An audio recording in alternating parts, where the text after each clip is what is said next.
สบายดีทุกคนก็คือมื้อนี้ไอซีมาเฮ็ดแห้วไปใส่นกอันนี้เนาะนี่แห้วน้อยๆเนาะไปใส่นกน้อยหลายเติบเนาะ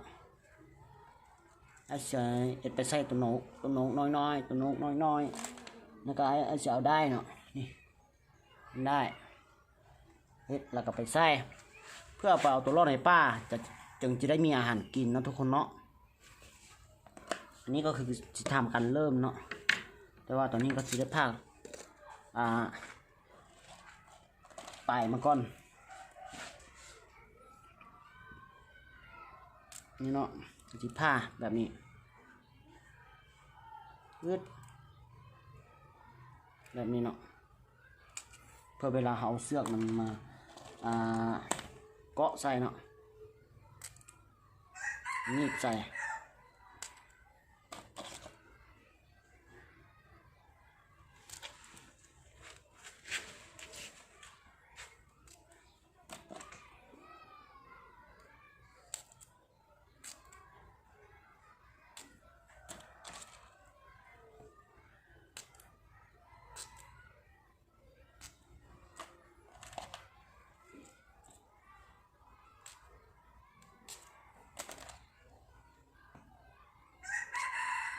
โอเคเนาะได้แล้วทุกคนตอนนี้ก็คือจะทำการตัดเสือกนะตัดเสือกแล้วก็จุดปลายมัน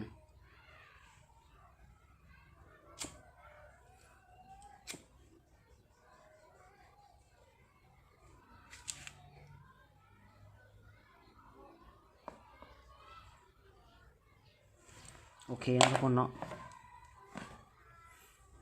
เอาเสือกมาแล้วตอนนี้ก็คือเสียงเสือกนี่นะตัดเสือกตัดได้เนาะสำหรับซิมได้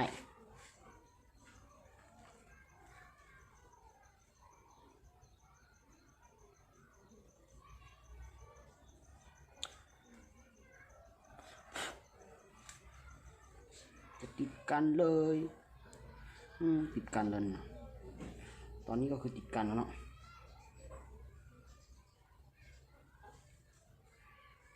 แล้วก็เสียวประมาณนี้เนาะยาวประมาณนี้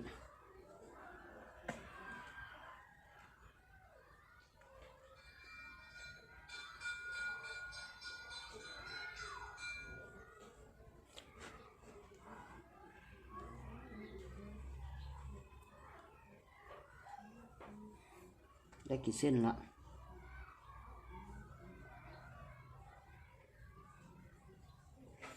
ได้20ได้20เส้นเนาะ20เส้นไว้ปัดตุน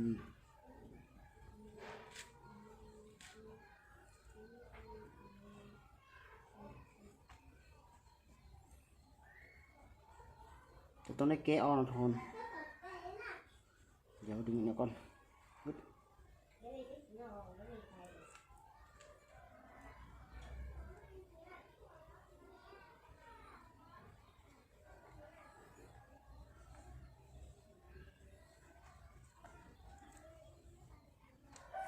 ตัดเพิ่นเนาะทุกคนตัดเพิ่นนี่10 เส้น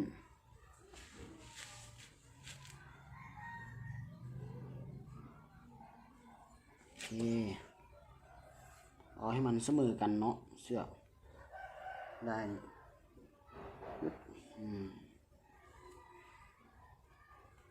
โอเค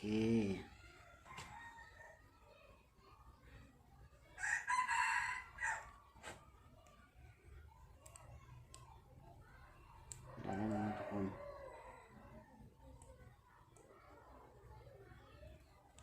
ตอนนี้ก็คือสำเร็จไปขั้นหนึ่งแล้วเนาะได้แล้วเนาะตัดได้แล้วเอาสิมาทานกันประกอบใส่ไม้เลยเนาะประกอบใส่ไม้เลยนี่นะทุกคนก็คือจะทำการเอามามัดติดกับไม้เนาะนี่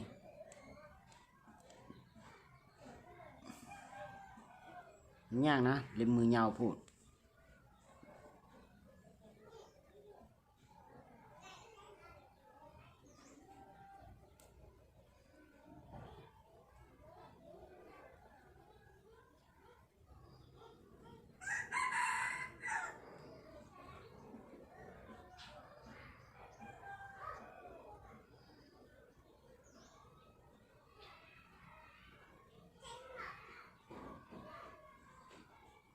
ให้พอดีเนาะ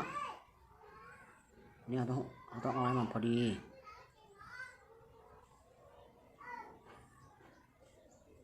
ประมาณนี้เนาะนี่ไงจะเอามามัดใส่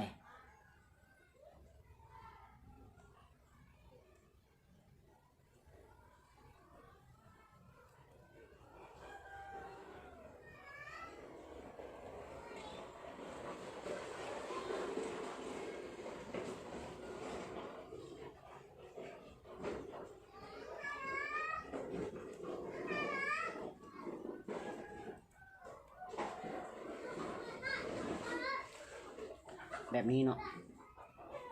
เอาเข้าซะเลยเสียบเลยนี่เนาะก็คือจำทานการเอาเข้าซะเลยเนาะจะมีเนาะ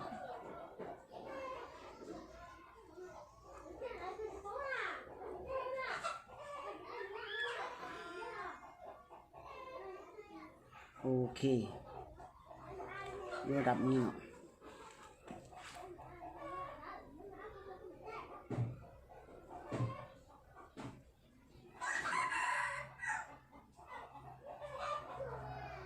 สอดเข้าลงไปเลย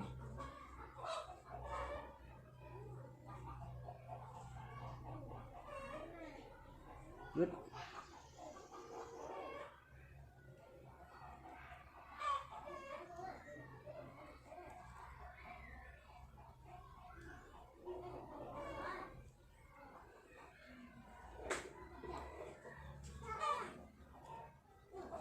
สำนี้นะทุกคนเนาะ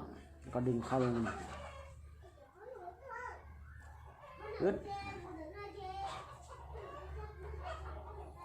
ดึงลงมาดึงลงมาดึงลงมา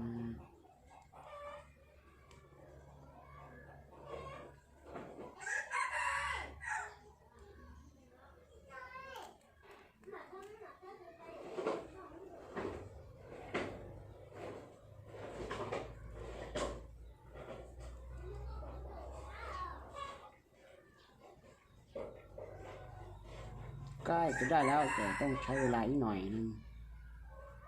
นิดหน่อยนึงได้ไหมเอาอย่างยึดทำแบบไหนนะที่จะให้เขาดูแล้วถูกใจ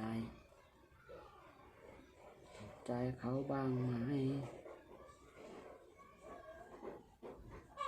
ยึดนี่ได้แล้วนะเนาะเอาได้โป้มือก่อน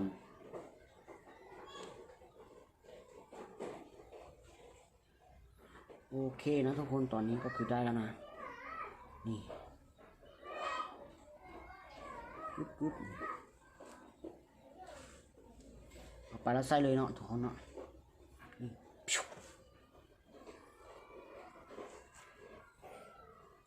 โอเคสำนี้ก่อนทุกคนเนาะ